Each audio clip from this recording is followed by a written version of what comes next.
Khamba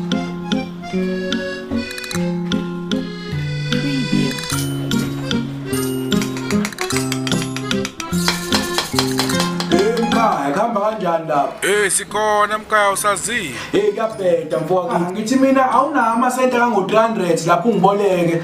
Ngifelwe isitofu lendlini mfowethu. Bengizokubona nje makuqala uFebruary. Awu mkhaya njalo nje ufelwa izitofu. Ufuna ungithethe usapheka ngeayina namanje. Cha mkhaya, ngasithenga ngoDisemba isitofu. Uthi ke nazo le zitofu ibuye zibe okhamane. Nayo lento yocorona ngazi ibuyenze njani ezitofini ngoba sesiphinde safa futhi.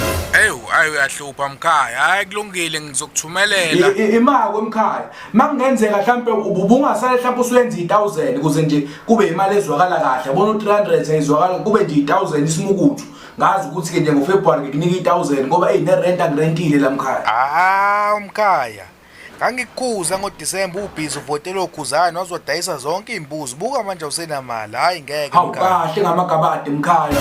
Phela sasingeke siyeke indlamlenze izodlala abafana nje impela. Hayi ngavota impela nami. Ngayiqulela yonke ibonus yami ekhuzani. Hayi sawuthatha unyaka mkhaya sawuthatha. Hayi mkhava utshela uMastendeke ukuthi umqasha kulona ijele. Noma ungarentile usazoqhubeka uhlali. Hey wemkhaya kanti unjani umthetho wakho?